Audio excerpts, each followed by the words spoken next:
Hi guys, welcome back.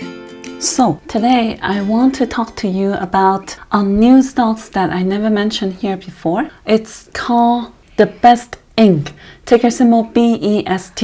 It was kind of hard to put the ticker symbol out there without looking like this is the best stock to buy. So I added this stock on my watch list early this year when I was researching logistics stocks after I read the news about the Chinese government plan on the smart logistic system. So I started to look into more of the logistics stocks, and there were only this and ZTO that are listed on the US stock exchange. Most of the other ones are listed in Hong Kong or in China, like Shanghai or Shenzhen.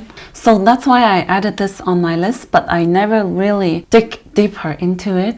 Until recently, a few of my Discord members have asked me to look into it, so that had rushed me, pump it up into the top priority here. So here I am sharing this stock with you, and after you hear about this, I think you might wonder how come there is such a company that you did not hear about much before. I think most of the Chinese that live in China would have heard of the brand Best Inc. Whether you are mailing something or receiving your product that you shop online, you might have seen the logo or their staff or truck walking on the street. They're kind of everywhere, one of the biggest brands in China for logistics. So I'm going to first talk about the pros and then follow with the con. After I tell you all about the pro, you might think that this is too good to be true. How is it possible? But make sure you also pay attention to the con later, okay? The Best Inc.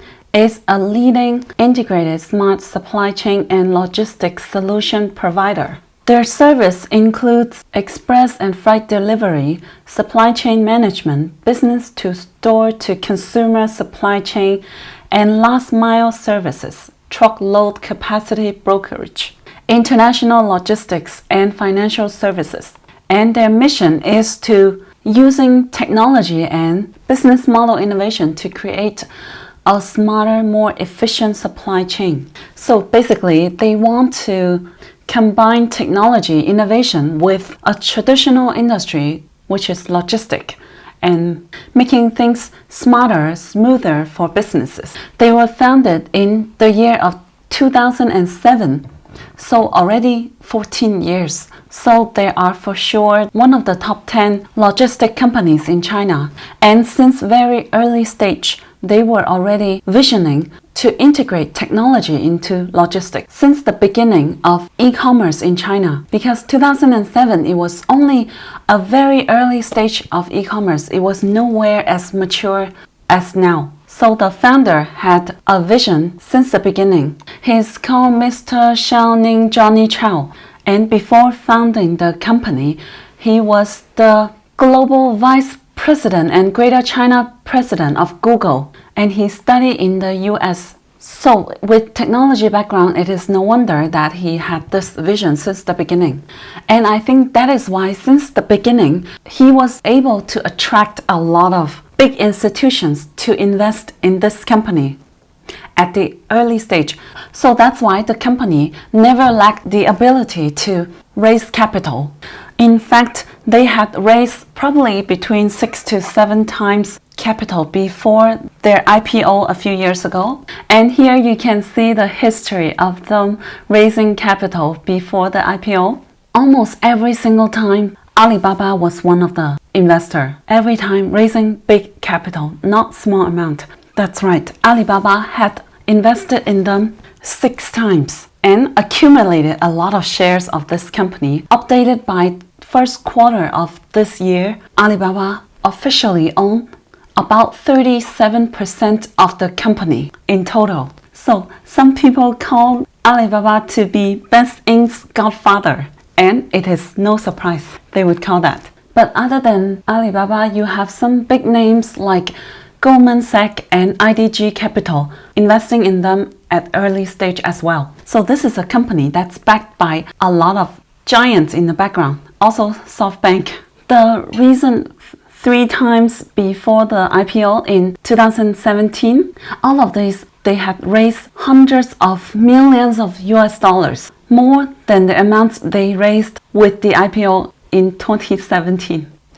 This is crazy how much capital this company is able to raise and how many big institutions look forward to the potential of this company. But for sure, Alibaba is the biggest shareholder because they have a big vision to be dominating in the logistic industry in China. So just look at this history of capital raise. This is at least 2 billion US dollars raised in the past. And now we check out their financial. This is a company that made 31 billion yuan in the last 12 months. So roughly 4.7 billion US dollars of revenue. And if we check out their cash flow, they should be holding 3.8 billion yuan by the end of last quarter. So it's about 600 million US dollar cash. And their market cap is around 650 million US dollar. So remember, for a company that have raised more than 2 billion US dollar, that had made revenue of 4.8 billion a year, and holding free cash for 600 million dollar, cash only, not counting the other equity or investment. So this amount of capital raise and cash in hand, making their market cap looking like too good to be true, right? Like, how can this company be so cheap? Because as top 10 of the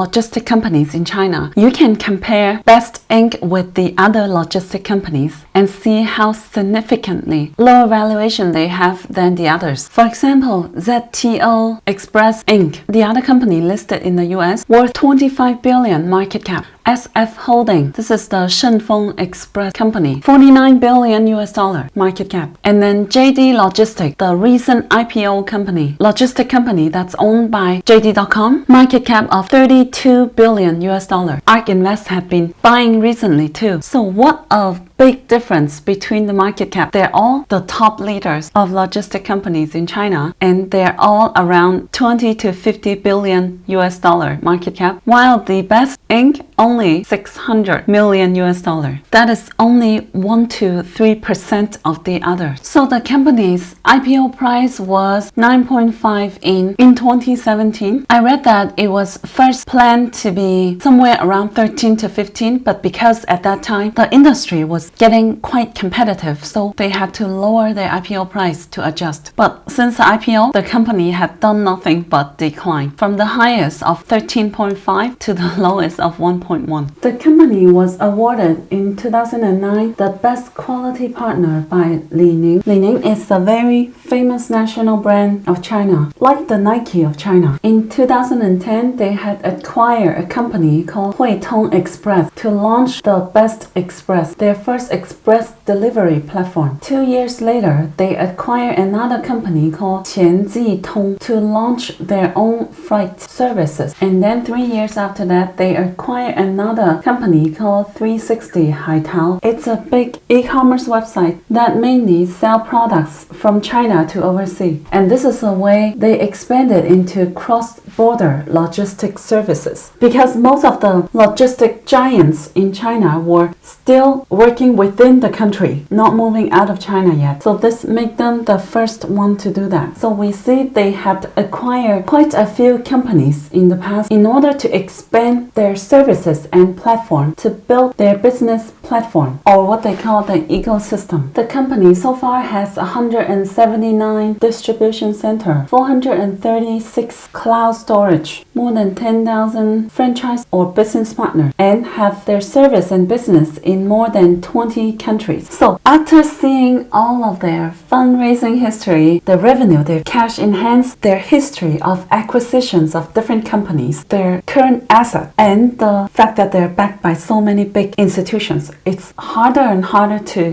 believe that this is a company that's only worth $600 million, like a penny stock, right? Isn't it too good to be true? Now, it gets better. This is a picture I screen capped from their corporate video. It explained their company's business model. That includes the best cloud, the best supply chain, the best express, the best freight, the best global, best store plus, and the best capital. So they want to combine technology and innovation to try to revolutionize a traditional industry, which is logistics, and solve efficiency problem with logistic and supply chain issue in China, because with the fast growth of e-commerce in China, these issues become a very big pain point. So their vision since the beginning is to use technology to solve these problems. Now, as dreamy as it sounds, and before you go ahead and press the buy button, I'm going to bring you back to earth by the cons now, because we have to understand why the share price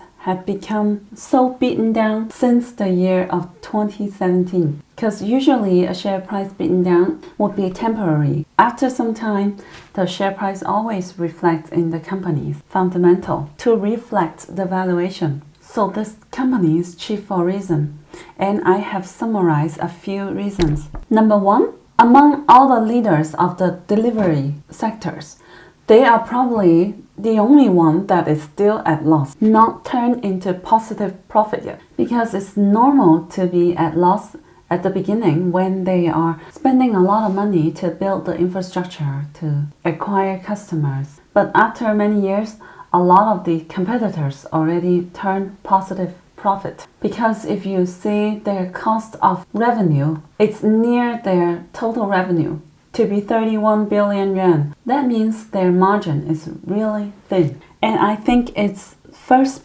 because they have the strategy to compete by cheap prices, and also because they probably did not pay too much attention into cost control, and also expansion into all these different platforms, and operations and management through all these platforms would be quite cash consuming. This is usually a problem with over-expansion of the company. So first reason is that they are still at loss after years. And the second reason is that their growth had been slowing down or even showing some decline of market share. If you look at the company's financial report on the first quarter, you can see the company is in general declining in revenue, increased 28% in 2019 and decreased 7% in 2020. Profit is negative but less than last year, but in 2019 it was positive. And gross profit declined to 0.8% from 5.1% from the previous year.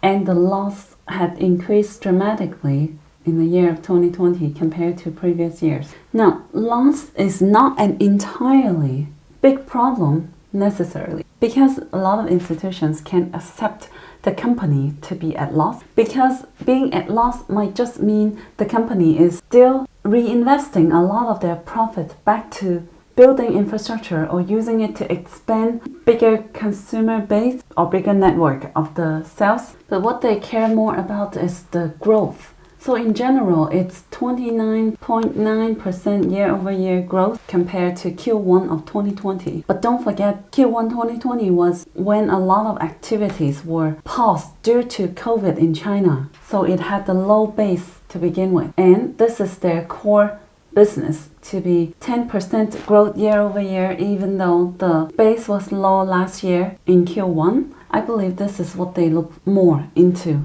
You can see from their express service, which is their core business, the parcel volume had increased in general, but the market share had been decreasing. And even though the volume is up, the revenue is down because they are using a strategy of low price to compete with the competitors. But if you compare this result with the year between 2016 to 2019, and this is the best. Back in 2016, they increased 68% year-over-year and 126% in 2017. Significantly outperformed the other competitors' growth rate. And it does look like it had the best growth year in 2017, the year they had the IPO. And ever since then, the growth rate had been declining. And that would explain the share price being down all these years. Now, the Wall Street can accept high valuation for high growth companies. Like, for example, NIO and Tesla. They have high valuation and everyone knows that.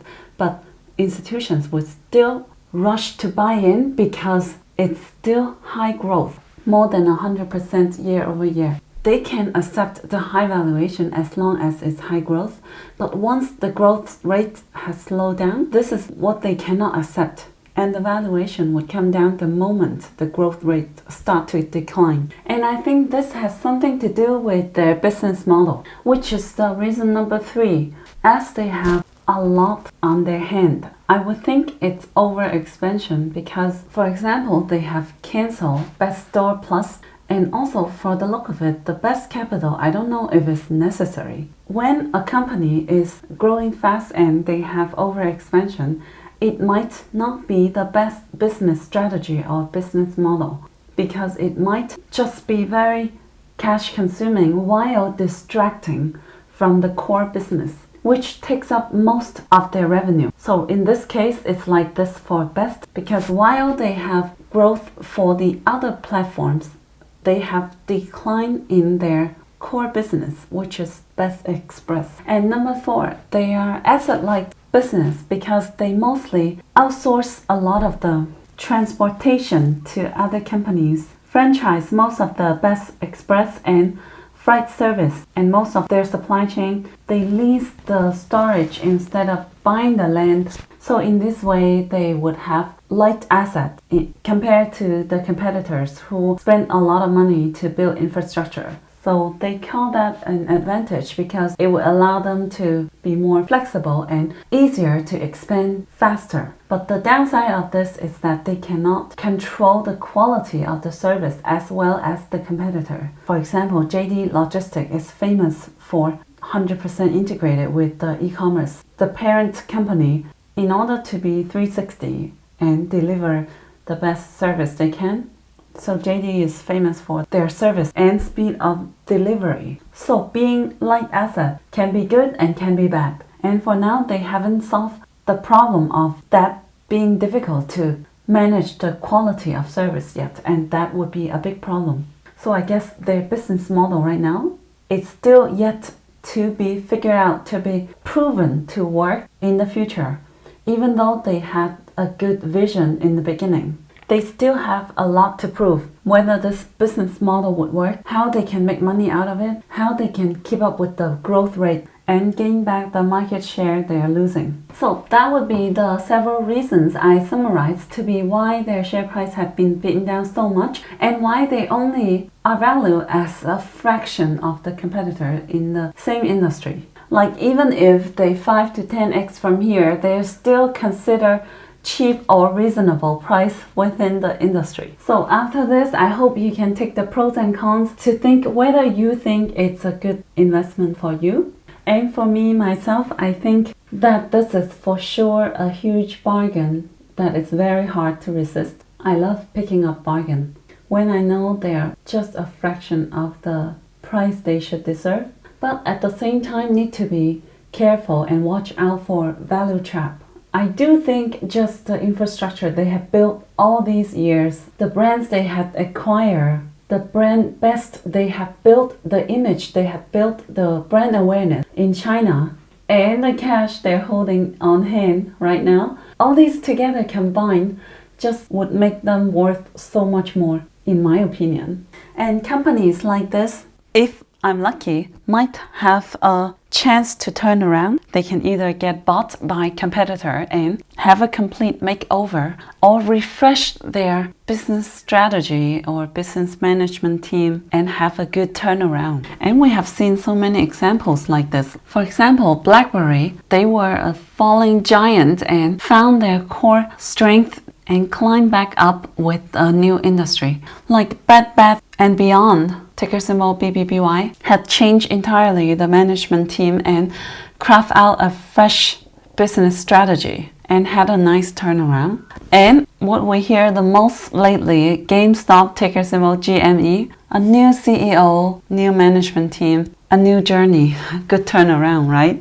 So if I'm lucky, I might get in a cheap company, a cheap bargain, and have a chance to have a turnaround later. But that would be hoping without knowing further changes or strategy announcement from the company at this point. But overall, I do think that even though the logistic industry is extremely competitive in China, it is still the most mature market, the biggest market in the world. And there's one good thing I really appreciate from this company. It is that they are the first one to expand globally, because even the core business in China has lower growth rates.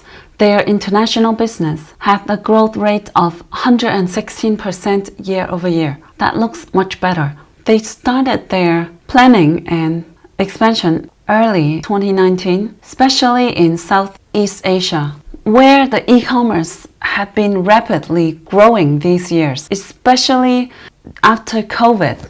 It has speeded up much more. But even though the demand is there for e-commerce in Southeast Asia, their logistic infrastructure is still quite behind. And this is where opportunity comes for logistic companies. And because the Best Inc. was the first one to enter Southeast Asia, they have built the brand there and they have the first comer advantage. Starting in February this year, they had already started to do cross-border express delivery for e-commerce. So I'm hoping this can be the turnaround for the Best, because there might be massive hidden opportunities there that no one was looking before. And coming back to this article again, I always come back to this. If you remember, this is the plan from the Chinese government to launch this global 1-2-3 smart logistic strategy, to have 1-day delivery within the whole country, 2-day delivery to nearby countries, and 3 days delivery to all major cities in the whole world. I believe this is huge for the whole logistic industry, e-commerce industry, if they can succeed. So this is why early this year I was researching into logistic companies to invest. And for the look of it, the Best Inc. right now, it is achieving this by connecting to the nearby countries, the Southeast Asia market already. That's a good start. If their business strategy aligns with the government strategy, it's always a big bonus, in my opinions. And even though right now the logistic industry had been quite mature already, the opportunity is that I think we are at another transition period where a lot of problems have been found and need to be solved, and the whole industry might be moving towards another revolution with technology. So every evolution of an industry at that stage, it is opportunity. And if this is Best Inc.'s vision since the beginning, and if they can seize this evolution period as an opportunity, it might be able to be a turning point for them. So that's why I open a position today first, as a position to begin with, to see if there is chance to continue to buy the dip, if it's possible. Now, yesterday there was a crazy volume driving up the share price, and it is the biggest volume since the company's IPO in almost 4 years. Biggest volume in one day. So that is unusual. Either the institutions were starting to buy in heavily, or they are inviting retail investors to join the party so they can exit. Either way, it might just be the beginning of a run. In that case, the share price should not drop below 130. So I guess I can treat this as a stop loss, and the closer to this price, the better it is. Now, that's a lot of information. I hope you find this helpful and gives you a better idea of this company and evaluate whether this is a good investment for you. Please mind the risk that it is still a penny stock at this moment, even though it is backed by a lot of big institutions and seems too good to be true. You should still evaluate based on the pros and cons I provided, and let me know in the comment section what you think about it. Now, if you have enjoyed this video, please give me a big like and write me a great comment, and I will see you in my next video. That's it, guys. Hope you can find my videos helpful. Make sure you subscribe to my channel and give me a big like. Thank you.